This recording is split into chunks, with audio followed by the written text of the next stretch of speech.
नमस्कार। हमारा आज का विषय है देवी देवता और उनके पूजा से संबंधित। यह एक ऐसा विषय है जो कि हमारे एक शुभचिंतक के द्वारा पूछा गया है। वे बोले कि हमारे बहुत सारे देवी देवता हैं, जिसमें कुछ देवी देवता हैं जिनको हम पूजा करते हैं, और बाकी जो देवी देवता हैं कहीं न कहीं किसी न किसी रूप में वो छूट जाते हैं। वो इसलिए छूट जाते हैं कि हमें पता नहीं होता है कि कब कौन सी देवी देवता को पूजा करना है। तो देखिए, सबसे पहले तो हम आपको ये बतला दें कि हमारे अंदर वो कैपेसिटी नहीं है, वो क्षमता नहीं है कि हम आपको ये गाइड करें या बतलाएं कि कौन सा देवी देवता को पूजना है, कौन सा देवी देवता को नहीं पूजना है। ये हम नहीं कर सकते हैं।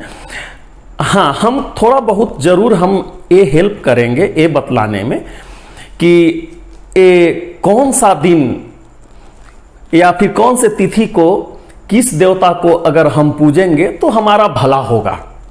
ठीक है, तो ऐसा हम लोग कुछ बात करेंगे। तो सबसे पहला आप ये ध्यान में रख लीजिए कि आप जो भी देवी देवता को पूजते हैं, ठीक है, चाहे विष्णु भगवान को पूजते हैं, शंकर भगवान को पूजते हैं, माँ दुर्गा को पूजते हैं, गणेश भगवान को पूजते हैं, जिनको आप प्रतिदिन पूजते हैं, जो आपका नित्य कर्म है, जो भी देवता का आप नित्य उनको आराधना करते हैं, उनको बिल्कुल कीजिए। उनको कभी भी डिस्टर्बेंस उसमें नहीं आना है, उनको बिल्कुल ही कीजिए आप। ठीक है, और उसके अलावा, ठीक है, बहुत सारे देवी देवता का तो हम लोग को पता है, जैसे कि दशहरा कब होता है, माँ दुर्गा का कब पूजा करना है, शंकर भगवान का महाशिवरात्रि के समय करना है, गणेश भगवान का मतलब जो स्पेशल दिन है जो आपका चतुर्थी है, गणेश चतुर्थी है, रामनवमी है भगवान श्री रामचंद्र जी के लिए, तो या फिर माँ सरस्वती का सरस्वती पूजा है। तो ये सब तो हर किसी को नोन है, और इस समय में तो इनका पूजा होना ही है। ठीक है, हम आगे जो बात कर रहे हैं उसके विषय में हम बात कर रहे हैं, जो कि जनरली छूट जाते हैं। ठीक है, तो उनको कैसे पूजा करना है, मतलब उनको कब पूजा करना है, उसके विषय में हम लोग आज बात करेंगे। ठीक है, तो सबसे पहला आप ये ध्यान रख लीजिए कि हमारा जो जीवन है, जीवन चलता है आपको ग्रह, नक्षत्र और तिथि के ऊपर। जैसे कि हम जब भी हमारे घर में कोई बच्चे का जन्म होता है, उसी समय हम लोग उसका एक जन्म कुंडली बना लेते हैं, और जन्म कुंडली के आधार पे हम लोग ये पता किया जाता है कि उसका कैसा टाइम चल रहा है, अभी कौन सा नक्षत्र है, कौन सा ग्रह का है, मतलब बहुत कुछ उसके ऊपर हमारा जो जीवन है उसके ऊपर ही चलता है, ग्रह, नक्षत्र और तिथि के ऊपर में। ठीक है, तो सबसे पहला जो कि बहुत लोग मिस करते हैं इसको, सबसे पहला आपको ये ध्यान रखना है कि आपके लग्नेश कौन हैं। ठीक है, हो सकता है किसी के शनि महात्मा हो, किसी के बृहस्पति देव हो, किसी के मंगल देव हो, जिनके जो भी हो, लग्नेश का पूजा होना बहुत अनिवार्य है। तो अब लग्नेश आपको कहाँ मिलेंगे? लग्नेश मतलब जब आप अपने जन्म कुंडली में जाएंगे तो 12 घर वाला एक जन्म कुंडली हमारा रहता है। तो उसमें जो पहला स्थान में, वहां पे जनरली आपको ल लिखा हुआ मिल जाएगा। तो पहला घर में जो रहते हैं उनको हम लग्नेश बोलते हैं। तो वही हमारे मतलब पहले हमारे रक्षक हैं, पहले इष्ट देव हमारे वही हैं। तो उनका पूजा हर एक दिन होना चाहिए। ठीक है, ये तो हो गया पहला। दूसरा हो गया जितने भी ग्रह हैं। ठीक है, जैसा कि हम अभी बोले कि हमारा ग्रह, नक्षत्र और तिथि के ऊपर हमारा जीवन आधारित है, तो दूसरा हो गया ग्रह। तो वो ग्रह में हमारा जितना भी दिन है, जैसे कि रविवार, सोमवार, मंगलवार, ये जितना दिन है वो सब एक एक ग्रह उनके देव हैं। ठीक है, तो जैसे रविवार जो हो गया वो हमारा सूर्य देव का दिन है वो, ठीक है। सोमवार जो है वो चंद्रदेव का है, मंगलवार जो है वो मंगल देव का है, बुधवार जो है वो बुध देव का है, गुरुवार जो है बृहस्पति देव का है, शुक्रवार जो है शुक्र देव का है, और शनिवार जो है वो शनि देव का है। तो और दो हमारे जो राहु और केतु है वो तो छाया ग्रह हैं, इसलिए उनका यहाँ पे हम अभी वर्णन नहीं कर रहे हैं। तो ये जो 7 जो ग्रह हैं वो सातों दिन सातों ग्रह के लिए वो डेडिकेट किया हुआ है। तो जब भी आप पूजा कर रहे हैं तो वो आप ये देख लीजिए कि आज कौन सा दिन है, आज रविवार है या सोमवार है, उसके अनुसार वो कौन से इष्ट देव हैं उनका पूजन होना बहुत अनिवार्य है। ऐसा कभी नहीं सोचना है कि किसी का शनि का भी दशा चल रहा है या महादशा चल रहा है तभी हमें शनि देव का पूजा करना है, ऐसा नहीं है। जब शनिवार का दिन आता है तो आप खुशी खुशी शनि महात्मा का पूजा कीजिए, ठीक है। तो ये तो दूसरा हो गया दिन के तरफ से कि किस दिन को कौन सा देवता का आप पूजा कर सकते हैं, ठीक है। तीसरा, अब तीसरा हम लोग बात करेंगे तिथि के ऊपर में, ठीक है। तो अब तिथि जो हो गया, जैसे कि प्रतिपदा, जैसे हिंदी महीना में टोटल 15 + 1 16 तिथि होता है आपको। तो जैसे प्रतिपदा हो गया, द्वितीया हो गया, तृतीया हो गया, इसी तरीका से तो हम आपके लिए कौन सा तिथि कौन से देवता के लिए है, कौन से देवता के लिए शुभ है, वो हम आपको बतला देते हैं ताकि ये आपके लिए आसानी हो जाएगा तिथि देख करके किस देवता को हमें पूजा करना है, ये समझने में आपको आसानी हो जाएगा। तो पहला हो गया प्रतिपदा, जिसको परिवा भी बोला जाता है। उस समय अग्निदेव को पूजा करना है।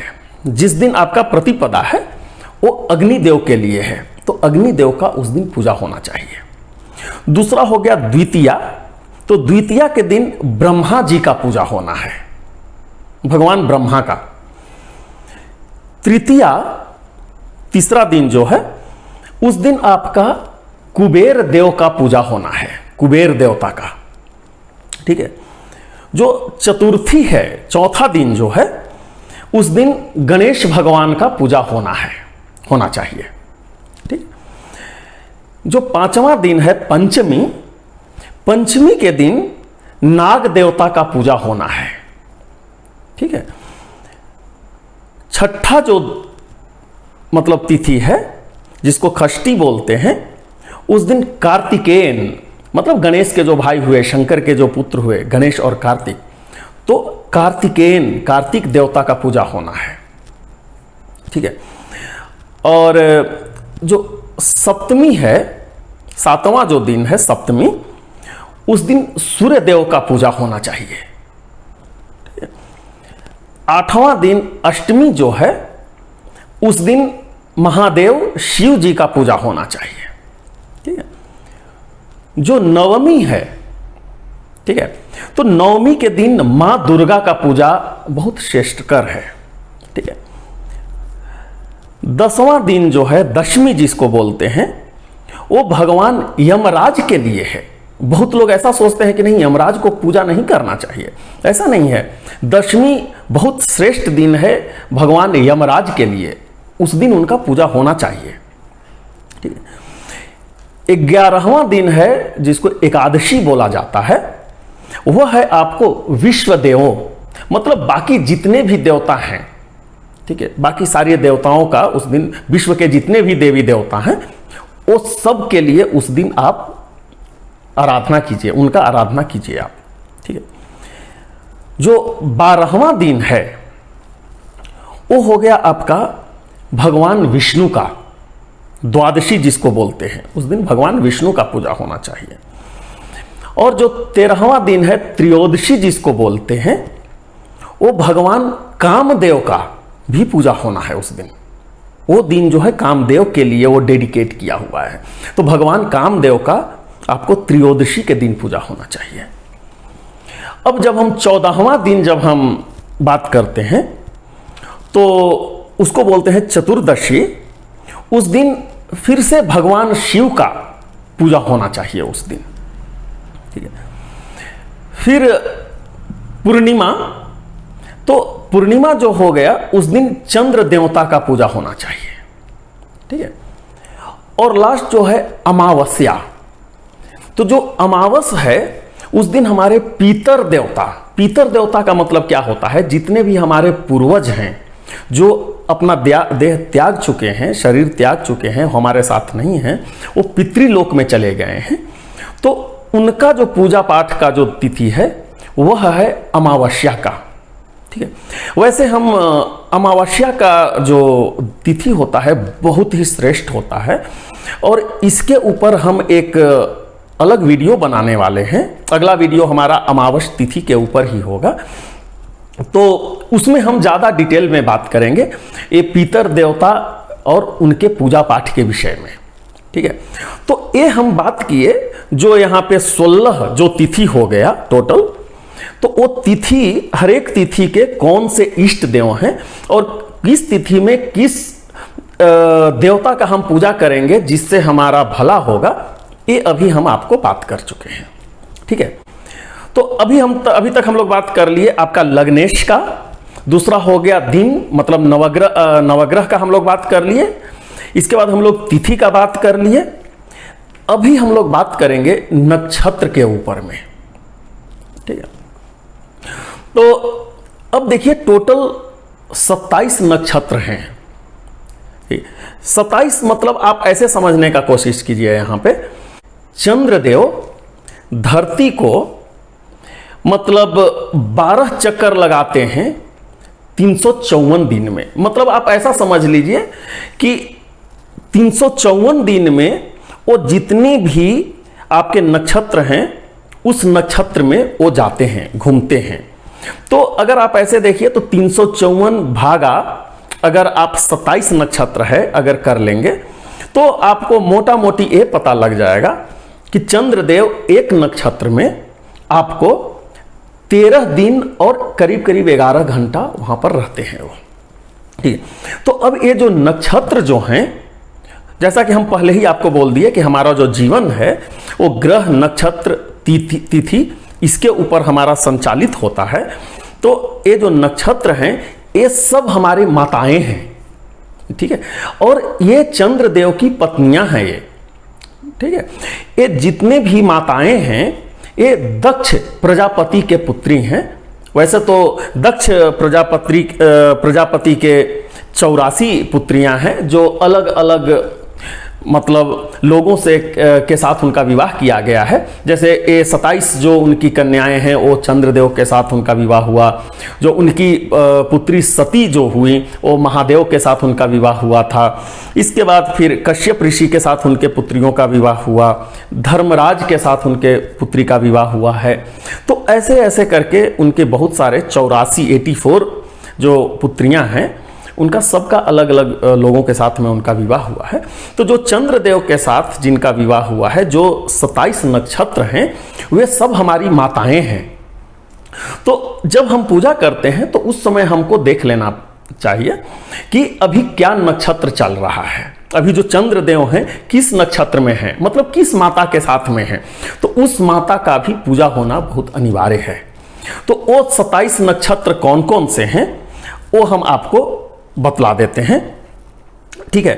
तो पहला हो गया अश्विनी नक्षत्र, दूसरा भरणी नक्षत्र, तीसरा कृतिका नक्षत्र, चौथा रोहिणी नक्षत्र, पांचवा मृगशिरा नक्षत्र, छठा आर्द्रा नक्षत्र, सातवां पुनर्वसु नक्षत्र, आठवां पुष्य नक्षत्र, 9वां अश्लेषा नक्षत्र, 10वां माघा नक्षत्र, 11वां पूर्वा फाल्गुनी नक्षत्र, 12वां उत्तरा फाल्गुनी नक्षत्र, 13वां हस्ता या फिर हस्त नक्षत्र, 14वां चित्रा नक्षत्र, 15वां स्वाति नक्षत्र, 16वां विशाखा नक्षत्र,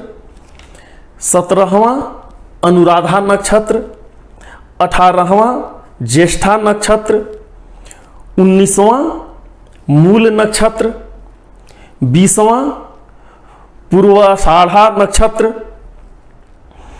21वां उत्तराषाढ़ा नक्षत्र, 22वां श्रावण नक्षत्र, 23वां घनिष्ठा नक्षत्र, 24वां शतभिषा नक्षत्र, 25वां पूर्व भाद्रपद, 26वां उत्तर भाद्रपद और 27वां रेवती नक्षत्र।